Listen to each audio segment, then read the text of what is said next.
42% ang itinaas ng viewership ng GMA sa noontime, mula nang umere ang It's Showtime kapalit ng noontime shows ng Tape Incorporated.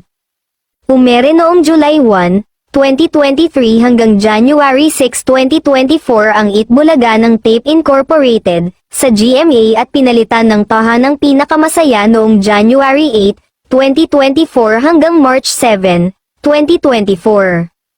Sa mga period na nabanggit, nakakuha ng average 3.3% single channel rating ang mga noontime shows ng Tape Incorporated, sa pag-ere nito sa GMA na may malawak na reach na 108 TV stations. Nakamit nila ang 4.6 peak rating at ang lowest rating na 2.2. Nang umere sa GMA ang It's Showtime noong April 6, 2024 ay nakapagtala agad ng 6.8 single channel rating, na never na-achieve ng Tape. Sa mga panahon na sila pa ang nasa noontime slot ng GMA ang It Bulaga o tahanang pinakamasaya.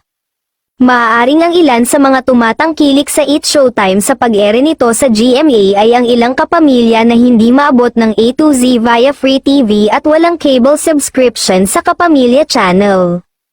Posibleng sila ang dahilan kaya may average na 5.7 single channel rating ang Kapamilya noontime show versus sa average ng Tape, na parehong umere sa GMA. Happy at thankful naman ang GMA maging ang It's Showtime sa GMA 7, dahil sa taas ng ratings magmula nang lumipat ang nasabing noontime show.